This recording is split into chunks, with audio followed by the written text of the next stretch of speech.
ริญสุขศรัทธาสาธุชนญาติโยมท่านพุทธบริษัททั้งหลายวันนี้รายการธรรมประทีปส่องต่างก็ได้มาพบปะกับพ่อแม่พี่น้องศรัทธาสาธุชนญาติโยม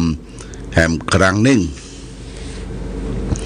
วันนี้เป็นวันจันทร์ที่7เดือนกรกฎาคมพุทธศักราช2568จุราย2025ซึ่งตรงกับเดือน8ใต้เดือน10เหนือขึ้น12ค่ำปีมะเสงงูเล็กวันนี้เป็นวันจันทร์เป็นวันเริ่มงานของข้าราชการสถานการศึกษาก็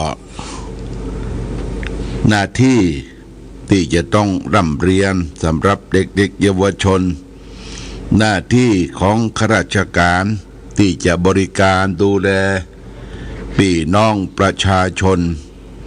แต่ละคนแต่ละท่านก็ต้องมีหน้าที่เหมือนกันหน้าที่คือการที่เราได้ประพฤติปฏิบัติเนี่ยเขาจะได้ขาดตกบกพร่องหน้าที่ของพ่อหน้าที่ของแม่หน้าที่ของลูกหลานเยาวชนก็ต้องทำหน้าที่เท้าพิษต่อหน้าที่แล้วขาดธรรมะที่ได้ปฏิบัติหน้าที่คือธรรมะคือหน้าที่เพราะฉะนั้นต้องปฏิบัติตามหน้าที่ของภัยของมันหน้าที่ของพ่อค้าแม่ขายก็ไปกาดไปรีซื้อขายจ่ายแจกเอาของมาจำหน่ายจ่ายแจกหน้าที่ของตำรวจก็ดูแลความสงบสุขของพี่น้องราษฎรมีเวรมีหยังวอกตรวจตราดูแลความสงบสุขของหมู่เฮาและท่านทั้งหลายหน้าที่ของทหารก็ดูแลขอบเขตประเทศชาติบ้านเมืองของเฮาบึงไผ่มาลุกล้ำอธิปไตยของหมู่เฮาหน้าที่ของพระเจ้าประสงค์สามเณรก็ต้องทำหน้าที่อยู่วัดอยู่วาปฏิบัติปัดโปทำวัดสวดมนต์บิณฑบาตกวาดทรายดายหญ้าอันนี้แต่ละที่หน้าที่ทั้งหลายทั้งปวงเนี่ยถึงแม้ว่าเฮาบ่ได้รับมอบหมายมันก็เป็นไปตามอัตโนมัติของมันเช่นหน้าที่ของพ่อของแม่เนี่ยก็สืบสานจากพ่ออุ้ยแม่อุ้ยมามีประสบการณ์การกำเนิดเกิดลูกเต้าแล้วก็เลี้ยงดูลูกเต้าดูแลส่งให้ได้ร่ำเรียนศึกษาถ้าเราได้ปฏิบัติตามหน้าที่โดยขาดตกบกพร่องก็แสดงว่าเราได้ปฏิบัติธรรมไปในตัวการปฏิบัติธรรมก็คือทำหน้าที่ของตนเองวันนี้ขึ้น12ค่ำละญาติโยมนะก็ใกล้วันอาสาฬหบูชามาค้างแหม3วันวันที่10นี่เป็นวันอาสาฬหบูชาเป็นวันเข้าพรรษาของศรัทธาญาติโยมที่จะต้องเตรียมการเตรียมงานไปวัดไปวาไปเข้าพรรษาก่อนวันเข้าพรรษานี้เป็นวันสำคัญเราจะได้ไปตานกัวเข้าขันเข้าไปไหว้ไปสักการะบูชาพระพุทธพระธรรมพระสงฆ์แล้วก็จะได้ไปปะไปพบกันเข้าพรรษาในช่วงการพรรษาเนี่ยมันมีอยู่12ศีล13ศีลนะญาติโยมทุกศีลทุกวันพระเนี่ยเปิ้นจะมีการทำบุญตักบาตรตอนเช้าฟังเทศน์ฟังธรรมฟังปาฐกถาธรรมก็อย่าได้ไปขาดถ้าขาดแล้ววันออกพรรษา วันออกพรรษานี่ต้องไปออกนะเข้าแล้วก็ต้องออกญาติโยมอันนี้จำไว้แล้วก็บางท่านก็คิดไว้ในใจว่าปีนี้จะไปวัดไปนอนจองนอนวัดปฏิบัติธรรมเป็นนอนสักคืน2 คืนก็ได้อันนี้หลายวัดที่เปิ้นได้เตรียมการเตรียมงานดูแลพัฒนาแบ่งที่รับที่นอนที่พักที่เช้าที่ปฏิบัติธรรมเป็นสิ่งที่น่าอนุโมทนาเป็นอย่างยิ่งสำหรับอุบาสกอุบาสิกาอุบาสกคือผู้ชายนะอุบาสิกาคือผู้หญิงบ่เท่าแม่เท่าเนี่ยไปนอนจองนอนวัดถืออุโบสถศีลถือศีล8นะศีล8ก็คือเริ่มตั้งแต่บ่ฆ่าสัตว์บ่ลักทรัพย์บ่ประพฤติผิดในกามบ่กล่าวมุสาวาทพูดเท็จบ่ดื่มสุราและเมลัยแล้วก็บ่กินอาหารในเวลาวิกาลเที่ยงวันไปถึงวันรุ่งขึ้นแล้วก็บ่ดีดสีตีเป่าบ่ร้องรำทำเพลงบ่นอนที่นอนอันสูงที่นอนด้วย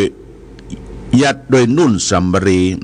เปิ้นเป็นนอนจองนอนวัดเปิ้นจะมีศาสตร์นะศาสตร์น่ะศาสตร์ม้วนเปิ้นเอาปันตึงศาสตร์ตึงหมอนตึงผ้าห่มนี่ศาสตร์ไผศาสตร์มันศาสตร์ไผศาสตร์มันก่อนการมาโบราณคนเฒ่าไปนอนวัดเดี๋ยวลูกหลานจะสปายศาสตร์เอาขันเข้าตอกดอกไม้ไปตุยอุ้ยไปตุยพ่ออุ้ยแม่อุ้ยไปส่งนอนวัดพ่ออุ้ยแม่อุ้ยก็สวกเต้าไปตุยสวกเต้าไปตุยเดินบ่ให้คล่องแคล่วว่องไวกะจิตใจเปิ้นฝักไฟอยู่ในวัดก่อนมาสมัยที่อาตมาเป็นสัมมาเลนอยู่ที่วัดศรีบุญเรืองแม่ห้างแต่ก่อนนี้นะสมัยป่ออุ้ยพัดป่ออุ้ยหลายที่เปิ้นเป็นวัดเนี่ยเปิ้นสวดกรรมฐานปื้นเมืองเนี่ยเสียงม่วนป่ออุ้ยนานเมืองจากกาวิละนี่ป่ออุ้ยนานตาป่ออุ้ยนานตานอแก้วนี่เปิ้นไปนอนจองนอนวัดกันเปิ้นสวดม่วนนะฝนตกสิวัดศรีบุญเรืองนี่มันใกล้ต้งใกล้นาเสียงสวดในวัดพร้อมกับเสียงกบกลางต้ง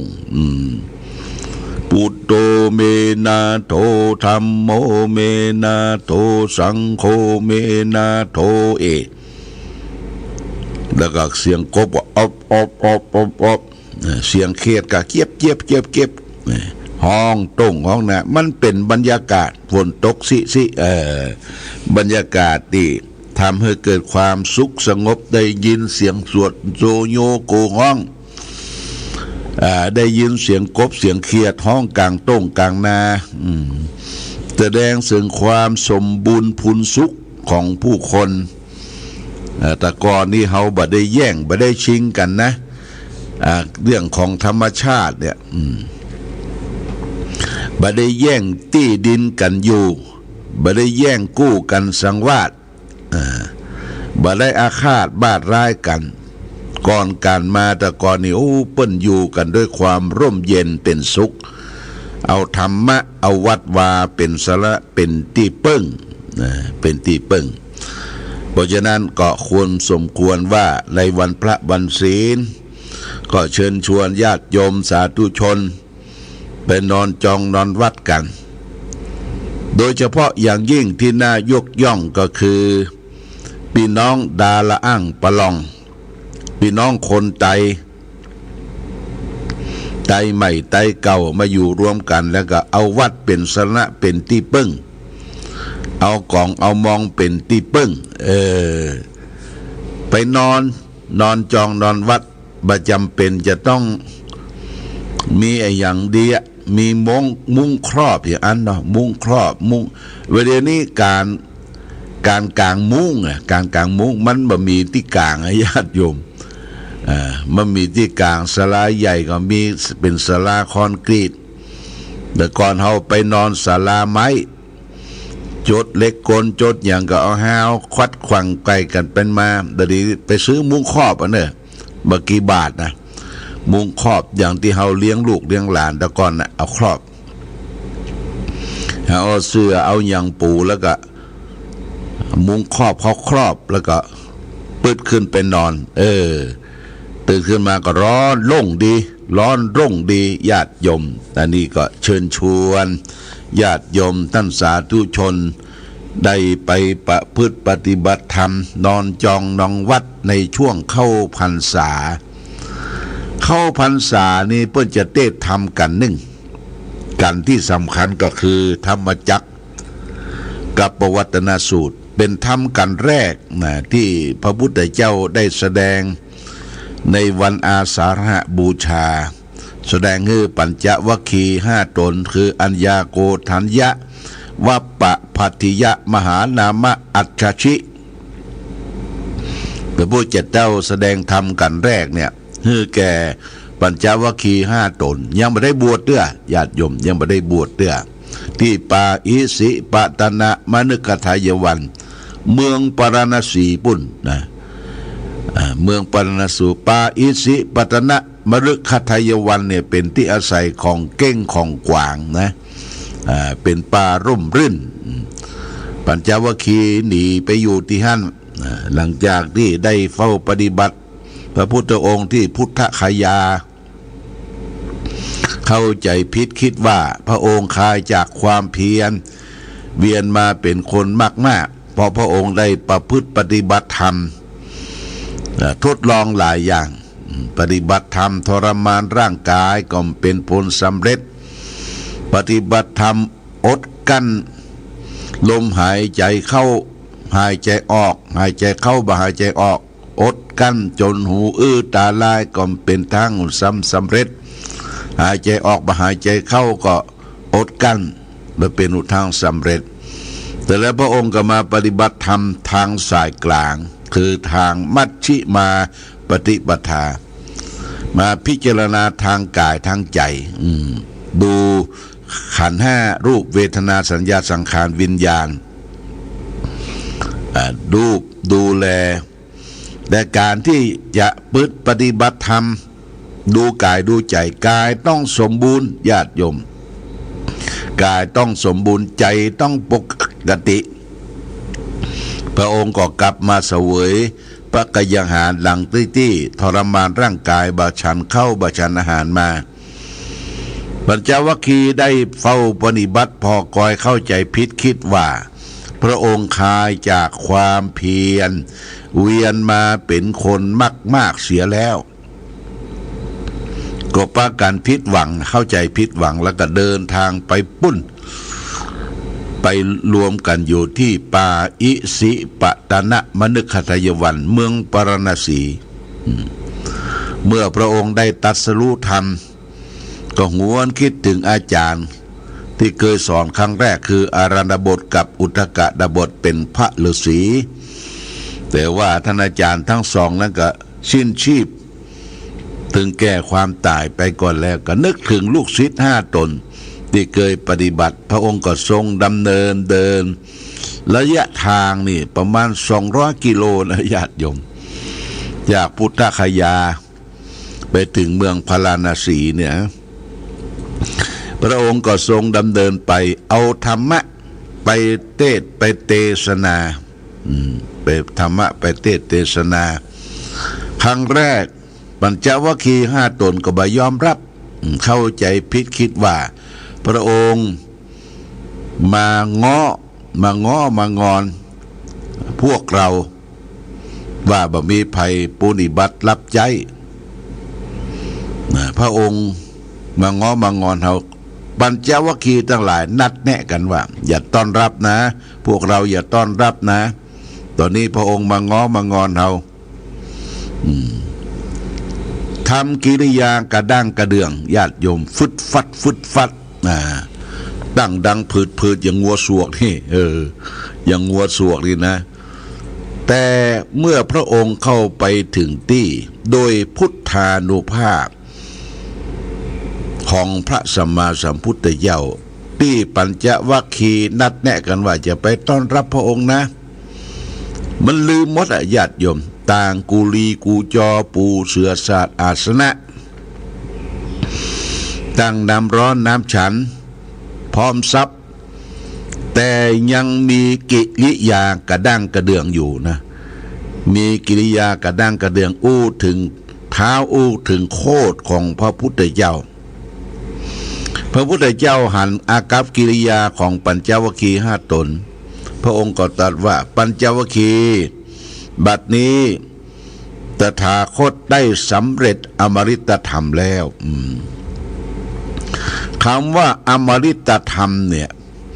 บ่เคยได้ยินได้ฟังสักคำจากพระโอษฐ์ของพระสัมมาสัมพุทธเจ้าปัญจวัคคีย์5 ตนก็ปากันฟังพระองค์ก็แสดงธรรมกันแรกของโลกคือธรรมจักรกับปวัตตนสูตรเนี่ยใจความว่าบรรพชิตไม่ควรเสพคืออัตตกิลมัฏฐานุโยคและกามสุขาริกานุโยคบหือติดอยู่ในตนตัวบหือติดอยู่ในกามคุณ5รูปเสียงกลิ่นรสโผฏฐัพพะเมื่อฟังธรรมจักรจบเนี่ยญาติโยมนะปัญจวัคคีย์5 ตนมีตนหนึ่งซึ่งเป็นหัวหน้าปัญจวัคคีย์คืออัญญาโกณัญญะได้ดวงตาเห็นธรรมคำว่าดวงตาเห็นธรรมเนี่ยคือรู้เข้าใจในหลักธรรมะที่พระองค์แสดงการรู้เข้าใจนะพระองค์รู้นะพระองค์รู้ว่าอัญญาโกณัญญะเข้าใจแล้วก็ตรัสว่าอัญญาเธอจงเป็นภิกษุมาเถิดทำอันใดที่เรากล่าวดีแล้วเธอจงมาประพฤติพรหมจรรย์ให้ถึงที่สุดทุกเถิดเนี่ยเพียงแต่พระดำรัสอย่างนี้อัญญาโกณัญญะก็ได้เป็นพระภิกษุสงฆ์องค์แรกในทางพระพุทธศาสนาในวันอาสาฬหบูชาพระจันทร์เพ็ญเดือน10เนี่ยเดือน 2-3 วันเนี่ยญาติโยม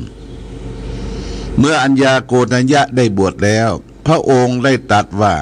เธอจงเป็นภิกษุมาเถิดทำอันใดที่เรากล่าวดีแล้วเธอจงมาประพฤติพรหมจรรย์ให้ถึงที่สุดทุกเขาจับข้อความตรงนี้ว่าจงมาประพฤติพรหมจรรย์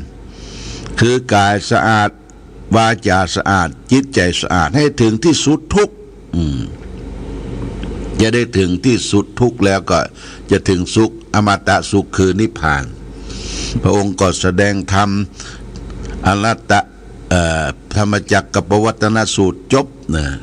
แล้วก็แสดงธรรมเมื่อแก่ปัญจวัคคีย์แห่ง4 ตนวัปปะพัทธิยะนหานามะอัจฉชิจนได้สำเร็จเป็นพระอรหันต์5 รูปญาติโยมนะรวมกับพระองค์แห่ง6 รูปเป็นพระอรหันต์เกิดขึ้นในโลกอรหันต์แปลว่าเป็นผู้หมดจดกิเลสจากเครื่องเศร้าหมองทั้งหลายทั้งปวงความโลภหมดไปความโกรธหมดไปความหลงหมดไปเป็นพระอรหันตเจ้ารวมกับพระพุทธเจ้า6 องค์แล้วก็6 องค์เนี่ยพอดีก็จวนเข้าพรรษาบ่สามารถที่จะเดินทางไปหน้าฝนที่ใดได้ก็เลยจำพรรษาที่ป่าอิสิปตนะมฤคทายวันนะจำพรรษาแรม1 ค่ำเดือน10แรม1 ค่ำเดือน10อันนี้ญาติโยมมือจำไว้เข้าภาษาของศรัทธาญาติโยมไปวัดไปวากันกับเดือน10เพ็ญแรม1 ค่ำเป็นอธิษฐานจิตของการเข้าพรรษาของพระภิกษุสงฆ์สามเณรจะจำอยู่ในอาวาสใดอาวาสหนึ่งครบถ้วนไตรมาส3 เดือน นี่ว่าสืบสานมาตั้งแต่สมัยครั้งพุทธกาลนะการจะเข้าพรรษานี่ตุเจ้าประสงค์องค์เดนก็ช่วยกันพัฒนาวัดเก็บกวาดเช็ดถูดูแลอาคารสถานที่ศาลากุฏิวิหารโรงโบสถ์ศาลาประพฤติปฏิบัติธรรมที่ไหนมันรกที่ไหนมันอุกก็เพี้ยวถากถางเช็ดถูลานเจดีย์รอบพระอุโบสถในอุโบสถเปิ้นจะเข้าอุโบสถละมันเข้าพรรษานี่นะฟังพระปฏิโมกข์เพราะฉะนั้นหน้าที่ของตุเจ้าประสงค์อยู่วัดวาอารามก็จะต้องดูแลสถานที่ต่างๆห้องน้ำห้องท่าก่อนบดีน้ำบไหลไฟบสว่างก็เตรียมพร้อมทรัพย์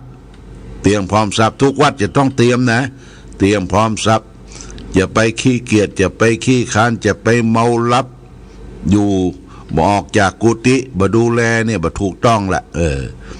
ตุเจ้าประสงค์โดยเฉพาะอย่างยิ่งเจ้าอาวาสเนี่ยจะต้องตื่นมาเฮาเป็นเจ้าที่อยู่เพิ่นจะมาวัดเพิ่นจะมาวัดคฤหัสถ์ญาติโยมจะมาวัดอุกบื้อดิโอ้มาก็หลายแมวก็หลายเนี่ยโอ้ในญาติโยมและญาติโยมก็มีส่วนช่วยนะส่วนช่วยไปดูแลวัดวาอารามบางวัดมีตุเจ้าตนเดียวเป็กเล็กตนเดียวเป็กเล็กเจ้าอาวาสก็ตนนั้นรองเจ้าอาวาสก็ตนนั้นเดียวหมาเดียวแมวเดียวเปิดไฟปิดไฟเนี่ยการว่าบัดเต้าบัดตานเด็กก็จะไปกวาดกับบัดเต้าวันรัดก็กว้างนี่ญาติโยมเข้าไปช่วยนะไปช่วยวัดช่วยวาอาสาจิตพัฒนาสิ่งแรกที่เข้าไปดูก็ไปดูห้องน้ำก่อนห้องน้ำสะอาดก่อห้องน้ำนี้เป็นปัจจัยสำคัญนะเป็นที่อยู่สำคัญเปิ้นโจะโหเข้าไปวัดเปิ้นจะถามว่าท่านห้องน้ำมีไหนเพิ่นไม่ได้ถามถึงเจ้าวาดเตี้ยมันมีเวลาที่จะไปอู้กับเจ้าวาดสนทนาธรรมเตี้ยถามถึงห้องน้ำปลดทุกข์ก่อนไปปลดทุกข์โอ้ทุกข์นักทุกข์หนาทุกข์ประจำกายเนี่ยอยากขับอยากถ่ายเปิ้นไปถามเข้าห้องน้ำป๊บปลดโตห้องน้ำอุกบื้อน่ะเหลืองสังหางปลดโตมดเลยญาติโยมทุกที่ใครทับใครถ่ายมดมันเหม็นกินเหม็นครับถ่ายก็บ่ออกห้องน้ำก็บ่สะอาดนี่สำคัญเด้อห้องน้ำอย่างเอาไปที่ปั๊มน้ำมันต่างๆเพิ่นจะมีพนักงานดูแลห้องน้ำโดยเฉพาะนะว่าล้างตลอดเวลาบางทีห้องน้ำของที่ปั๊มน้ำมันต่างๆเพิ่นยังติดแอร์ก็มีนะยังติดพัดลมโซ่ตั้งบนก็มีเนี่ยญาติโยมเบิ่งว่าการปลดทุกข์การเข้าห้องน้ำให้จิตใจสบายจิตใจสบายอย่าไปให้มันกินจะไปนั่งแล้วคันก้นยุบโอ้ช่วยกันเด้อช่วยกันดูแลพัฒนาเปิ้นบ่ใจบ่สอยทุเจ้าเอาต้องไปสู่นะว่าวันนี้ขอมาอาสาช่วยกันล้างห้องน้ำเด้อท่านเจ้าขออนุญาตล้างห้องน้ำเพราะจะได้ใจบริการด้วยกันดูแลห้องน้ำน่ะมีก๊อกก่อมีก๊อกบางทีบ่ใจก๊อกนี่พิษนะญาติโยมใจปิ่นโตพุทโธปิ่นโตไปล้างโกเนี่ยถึงแม้ว่าจะเป็นปิ่นโตเก่าก็บ่ดีแล้วก็ใจเนี่ยว่าโถตักน้ำโถใส่น้ำไปใจกุดน้ำล้างโกนบ่ถูกเนอะต้องใจก๊อกที่มีกันกับแซมดีก๊อกบ่สิบาทก๊อกพลาสติกนะขันพลาสติกเนี่ยคือมีและจานใจห้องน้ำนะก๊อกนี่ต้องครวบนะพอใจเสร็จแล้วก็ต้องควบลงบ่ฮื้อน้ำขังอยู่ในก๊อกแล้วก็ห้องน้ำบ่เดียวเพิ่นต้องแปลงห้องน้ำชักโครกคือกดน้ำลงโชหรือบ่อันก็ชักโครกล้างก็ได้เพราะว่าคนเฮาเข้าห้องน้ำจะไปนั่งยองนี่บ่ค่อยไหวละหลวงพ่อก็บอกให้ไหวละไปนั่งยองบ่ได้ละญาติโยมมันเจ็บแข้งเจ็บขายิ่งแข้งผ่าตัดมานี่ไปนั่งยองบ่ได้ละจะต้องนั่งชักโครกมี2อย่างชักโครกราดน้ำ กับชักโครกกดลงถ้าเฮาไปดูญาติโยมถ้าวัดเฮามีชักโครกสักห้อง2 ห้องนี่ก็ช่วยกันเด้อช่วยกันบริจาคให้หอมบอกว่าเจ้าคณะอำเภอเปิ้นประกาศให้ห้องน้ำมีชักโครกชักโครกลาดชักโครกที่กดน้ำนี่ต้องเรียบร้อยญาติโยมนะต้องตรวจตราดูดีห้องน้ำเป็นเรื่องสำคัญวันนี้เรื่องการเตรียมการเข้าภาษาวันที่10ที่จะเข้ามาเนี่ยญาติโยมขอญาติโยมจึงเตรียมการเตรียมงานเตรียมอกเตรียมใจอธิษฐานจิตละลดเลิกสิ่งที่เป็นอบายมุขทั้งหลายทั้งปวงสุรายาเมาการพนันเที่ยวกลางคืนเป็นนักเลงผู้หญิงเนี่ยเป็นบ่อนแห่งความชิบหายเนี่ยละลดเลิกต่างๆเราก็จะได้เป็นคนที่ประพฤติปฏิบัติธรรมร่วมกันวันนี้รายการธรรมะประธงชาติและเพลงชาติไทยเป็นสัญลักษณ์ของความเป็นไทยเราจงร่วมใจยืนตรงเคารพธงชาติด้วยความภาคภูมิใจในเอกราชและความเสียสละของบรรพบุรุษไทยประเทศไทยรวมและเชื้อชาติไทยเป็นประชารัฐผ้าไทยของไทยทุกส่วนอยู่ดำรงคงไว้ได้ทั้งมวลด้วยแค่ล้วนหมายรักษาพันธิตไทยนิรักสงบแต่ถึงรบไม่กล้าเอกราชจะไม่ให้ใครคุมเขี